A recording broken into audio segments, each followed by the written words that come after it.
Вот мы и встретились, Эльвира Степановна, сказала Наташа и устало потерла глаза. Деточка, я, Наташенька, начала пожилая женщина и тихо заплакала. Сын у Эльвиры Степановны вырос красавцев. Половина их небольшого городка знала и саму Эльвиру, и ее сына. Она была учителем начальных классов в местной школе, а мать Эльвиры, Галину Дмитриевну, так вообще весь город знал, потому что была она директором той школы когда-то, но подвело здоровье. Эльвира лишилась матери, когда ей было 20. Училась она в педагогическом, мечтала, как мама, учить детей. Директором вместо Галины Дмитриевны стал важный представительный мужчина из области.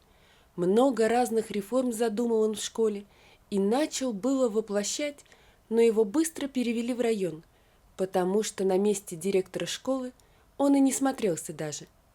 Ему нужно было шире поле деятельности. Вот и заметили его и продвинули по карьерной лестнице.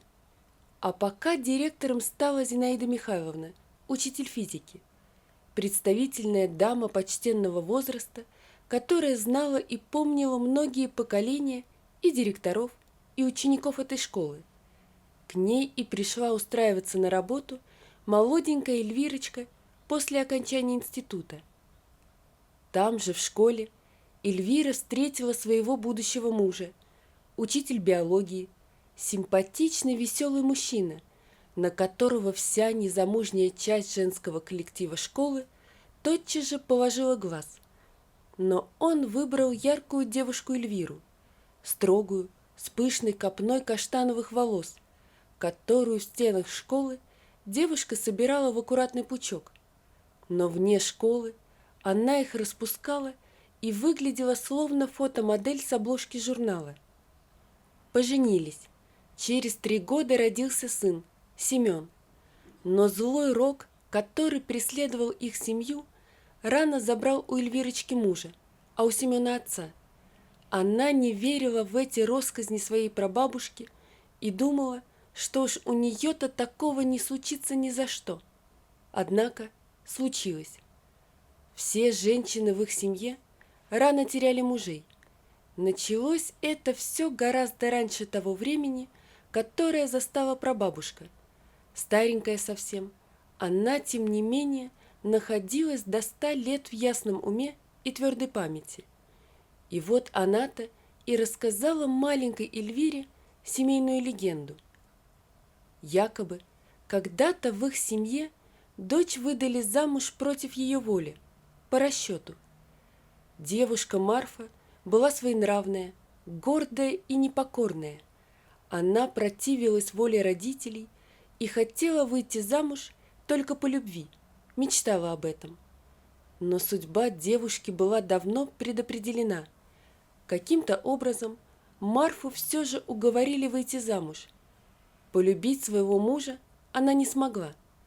Он оказался грубым, злым человеком, сильно старше ее. Обижал жену и бил. Родилась в том браке дочь, Василиса, и ее стал бить отец. Уж такого не могла стерпеть Марфа, и задумала она плохое.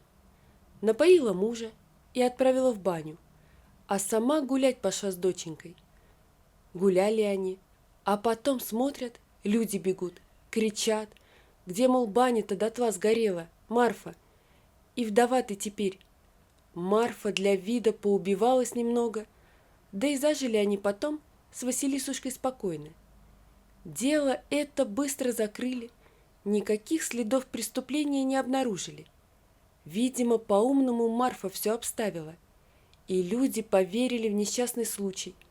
Марфа была положительная, благочестивая женщина.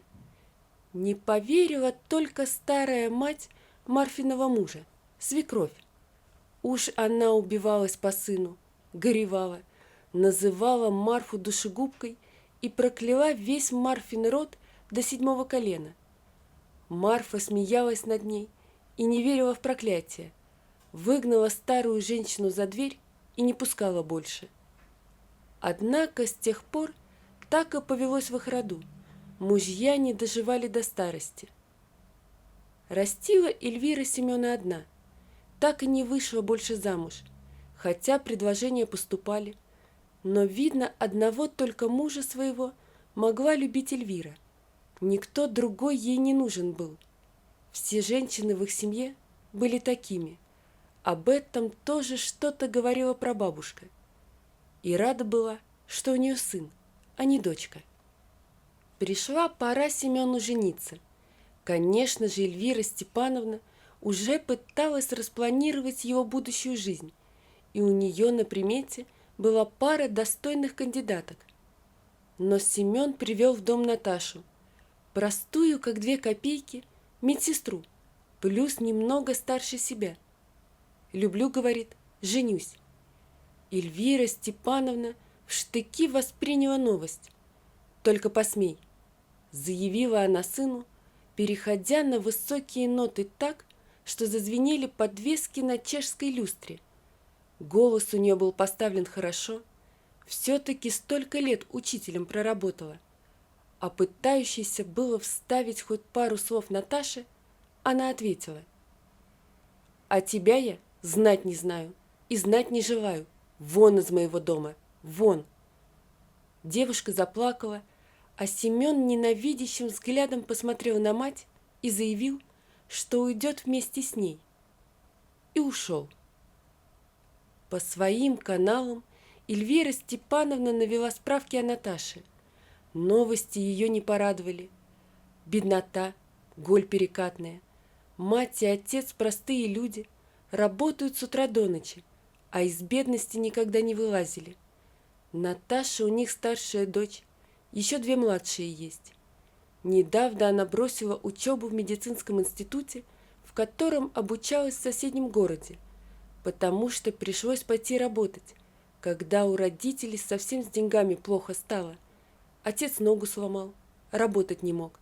Сейчас работает в поликлинике медсестрой. Поселились молодые сначала у старенькой бабушки Наташи, Евросинии Петровны, в частном домишке на краю городка. Отопление печное, огород, туалет на улице. Эльвира Степановна полагала, что сына надолго не хватит жить в таких условиях. А нет, видно и правда, любовь была между ними. Бабулечка скоро слегла совсем, и Наташа за ней ухаживала, а через некоторое время остались они в избушке этой вдвоем с Семеном. Родилась дочка у них, Марина. Наташа ловко управлялась по хозяйству, и все у них было ладно да гладко. Семен много работал, и время от времени нет-нет, да и слышал, какие сплетни распускает о Наташе его мать. Что ленивая, что негодная, и что, наверное, ведьма, потому что заколдовала сына, окрутила, заставила бросить все перспективы, и теперь он живет с ней в грязи, голодный и несчастный. Она не готовит ничего, не убирает, а опаивает его чем-то, чтобы не бросил он ее и продолжал с нелюбимой жить. И ребенка обманом родила она, чтобы покрепче к себе привязать. Семен молчал, на такие сплетни не реагировал никак, но мать не унималась, ведь знакомых у нее было, почитай, весь городок их небольшой. Кто-то сам у нее учился, кто-то уже и детей своих привел. И каждому она про Наташу гадости нашептывала. Вышла Наташа на работу, как подросла немного Марина. Там еще хуже стало. Наташа прямо чувствовала, что за ее спиной шепчутся и на нее косятся, а иногда и в открытую посмеиваются, что дочка у нее растет чудная и, наверное, того, потому что не похожая на остальных, молчаливая какая-то, с детьми не играет, не шалит, а все книжки разглядывает. Наверное, Наташка и ей какое-то зелье дает, чтобы она такая росла. И дома у нее грязь, печка черная, окна немытые. Мариночке тоже досталось. Побили ее однажды дети в детском саду, а она тоже побила, кулаками детей, когда те обозвали маму ведьмой, а ее саму ведьминым отродьем. Так и закрепилась за Наташей обидная кличка ведьма. Все сходилось.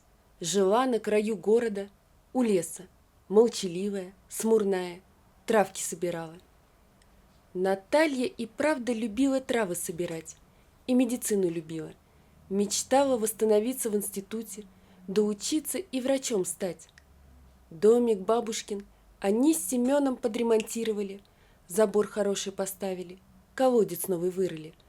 А потом взяли и в соседний город уехали. Стали квартиру снимать. Семену предложили там место хорошее. Он на заводе отличным токарем был. На месте обучился. С тех пор, как ушли они от Эльвиры Степановны с Наташей, стал Семен работу искать. В институт не поступил, а в армию его не взяли. Плоскостопие. Явился на завод, взяли учеником токаря. Так и пошло. А у него талант к этому делу обнаружился. Просто золотые руки. Даже не хотели его отпускать с завода. Да знакомый пообещал ему еще больше платить. Он хотел частную фирму открыть, вот и сманивал специалистов. Так и переехали в большой город. А домик свой со временем продали. Нашлась семейная пара, желающая его купить. Он ведь добротный был, хороший. С Эльвирой Степановной так и не общались. Та частная фирма знакомого разорилась, дело не выгорело. Семен поискал место, да быстро нашел. Хорошо устроился. На другой завод оборонного значения. А Наташа исполнила свою мечту. Восстановилась в медицинском институте, ведь доучиться ей всего ничего оставалось. Мариночка росла хорошей, толковой девочкой. Тоже мечтала, когда вырастет, врачом стать, как мама. «Вам надо ехать в областную больницу на консультацию. Здесь таких специалистов нет», — сказала врач и стала выписывать направление. «Идите в регистратуру, поставьте печать. Все, потом ко мне опять придете, будем думать с вами, что делать». Эльвира Степановна брела по коридору поликлиники, еле переставляя ноги. Странный врач. Почему нельзя здесь, на месте все проверить? Зачем куда-то ехать? Негодовала она. Да и вообще, зачем все это? Намучилась уже, не поеду. Чему быть, того не миновать. Буду пить свои таблетки, как и раньше, и ждать конца. Совсем расстроилась Эльвира Степановна, заплакала. И когда она достала свой номерок, чтобы взять из гардероба куртку, ее заметила та врач. «Поставили печать?»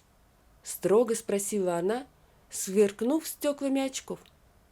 Эльвира Степановна отрицательно замотала головой, не в силах ничего сказать. «А чего так? Ну-ка!» Врач взяла из рук пожилой женщины бумажку и решительно шагнула за дверь регистратуры. «Девочки, тут мне нужно». Эльвира Степановна бессильно опустилась на мягкий пуфик, который стоял в холле поликлиники. «Вот, обязательно езжайте. Там, говорят, хорошие специалисты. Проверят все, разберутся». Через пару минут врач вручила Эльвире бумажку с печатями. «Невозможно, как долго принимает врач», – посетовала полная женщина, отдуваясь и обмахиваясь толстой папкой с разными медицинскими документами. Ну и жарище, духота. «Да вроде как, быстро было», – ответила маленькая, аккуратненькая старушка, которая тоже сидела в очереди. Это вот та женщина зашла и застряла прямо. Полчаса, наверное, уже не выходит. В кабинете сидела Эльвира Степановна, а напротив нее Наташа. Вернее, Наталья Романовна, врач, специалист. Эльвира плакала. Наташа сразу ее узнала. Эльвира была все такая же статная и красивая, только постарела сильно. Да и что ж, уже почтенный возраст, 77 лет ей было. А болезнь у нее оказалась не опасная. Наташа хорошо разбиралась в этом. Но то, что она приехала, проконсультировалась, это хорошо. Назначила ей Наталья лечение, но Эльвира не спешила уходить. Она плакала и очень просила простить ее. «Эльвира Степановна, здесь не место для разговоров. Меня ждут пациенты. Да и не за что мне вас прощать. Все в прошлом. Это было так давно, что быльем поросло. А внуки? Все хорошо с ними. Живем, не жалуемся. Да, Маришка школу закончила, поступила. Сережа учится еще. Семен на заводе работает, 6-й разряд получил. Денег у нас хватает. Вы идите себе, лечитесь». «Понятно», – тихо сказала Эльвира Степановна и поднялась со стула. «Я бы тоже не простила». «Наташ, жалко ее, все-таки мать», – проговорил Семен вечером, обнимая жену за плечи. Наташа рассказала ему, как Эльвира Степановна приезжала сегодня к ней на консультацию. «А ей было нас не жалко? Зачем она сплетни распускала, мстила? Чего она хотела добиться? Жизнь нам испортить? Как так можно, а? Ты ведь сын ей родной». Семен ничего не ответил, только вздохнул и взял в руку пульт от телевизора. С Наташей он нашел свое счастье и ни о чем не жалел. Она родила ему 2 чудесных детей, она прекрасная жена и мать, а его мать. Но это ее выбор, ведь она сама выгнала их, точнее Наташу, а он просто ушел вместе с ней. Как было ее бросить? «Бабушка, а это кто? Ты, что ли? Красавица какая!» Маришка разглядывала старый альбом и, улыбаясь, с трепетом переворачивала желтые страницы. Вот уже 3 раза она приезжала к Эльвире Степановне в гости. После учебы в институте садилась на автобус и через час была на месте. В тот вечер она слышала разговор родителей. Она давно задавалась вопросом, где бабушка и как она живет. Мама всегда отвечала, что бабушка живет в другом городе и видеть их не хочет. Маришка не понимала, отчего так, а мама не любила говорить на эту тему. Девушка на следующий день отыскала среди старых писем и документов адрес бабушки и отправилась к ней, ничего никому не сказав. Пожилая женщина была очень рада внучке. Они обнялись и потом пили на кухне чай, а потом долго разглядывали семейный альбом. Маришке безумно нравилось все это. Она была убеждена, что каждый человек обязан знать свои корни, своих предков. И этот семейный альбом многое для нее открыл. Врачом она быть давно передумала и поступила на филологический факультет. Эльвира Степановна была рада за внучку. Она любовалась ею и с улыбкой слушала, как по-умному та рассуждает. «Молодец, девочка!» – все повторяла она. «А как на Семена похоже!» «Мам, пап, у меня сюрприз!» «Маришка, где тебя носит? Мы ждем, за стол не садимся. Обещала же, что к 3 вернешься. И куда моталась? Что за секреты?» Мама вышла в прихожую и набросилась на Маришку с вопросами. У Натальи был день рождения. В большой комнате стоял стол с угощениями и 4 стула вокруг него. «Мам, а у нас есть еще один стул?» Заглянула в комнату Маришка. Эльвира Степановна стояла за дверью квартиры на лестничной площадке и ужасно смущалась. Глупо как-то, по-детски. И зачем она повелась на уговоры Маришки и поехала с ней? «Все, ухожу», — решила Эльвира, но тут приоткрылась дверь и высунулась Маришкина голова. «Заходи, бабуль», — произнесла она заговорческим шепотом. «Мама?» Семен был изумлен, когда увидел Эльвиру Степановну, робко снимающую обувь в коридоре. «Что там у вас? Мы за стол сегодня сядем или нет?» — спросила Наташа из кухни, нарезая хлеб и выкладывая его на тарелку. «И при чем тут пятый стул, Маришка?» «Знакомься, Сережка, это твоя бабушка, правда классная», сказала Маришка брату и подмигнула. «Она бывший учитель. А ну, показывай свои тройки». Маришка, шутя, надвигалась на брата с угрожающими поднятыми руками и выпученными глазами. «Бывших учителей не бывает», — улыбнулась Наташа, входя в прихожую и вытирая руки о кухонное полотенце. «И бывших врачей тоже», — произнесла Эльвира Степановна и обняла невестку. «Может, все-таки за стол сядем?» — спросил, наконец, Семен, неловко переминаясь с ноги на ногу. Пауза затянулась. Каждый думал о своем. И только на кухне тихо тикали часы, а за окном шумела проезжающая электричка. Пятый стул принесли из кухни, и тарелку, и вилку тоже. Сначала Эльвира Степановна чувствовала небольшую неловкость, но потом понемногу расслабилась. Они с Маришкой заранее обговорили, выбрали и купили Наташе подарок – серебряный кулон, и он ей очень понравился. «Ну, Маришка, ну, учудила, помирить нас вздумала», – все повторял отец. «А то», – хорохорилась девушка, – «так нельзя. Живем рядом и не общаемся. Это же глупо. И надо знать свои корни, своих предков, поддерживать родственные отношения. Но это я уже говорила. Так, что тут у нас? Бекончик, колбаска. Сережка, ты всю красную рыбу съел. Оставь сестре хоть чего-нибудь». Маришка потирала руки и смотрела на стол, выбирая, чтобы положить себе на тарелку. Эльвира Степановна улыбалась, глядя на Маришку, а в глазах ее снова заблестели слезы.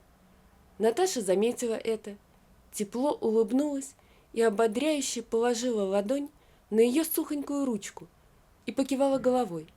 Ничего, мол, все же хорошо.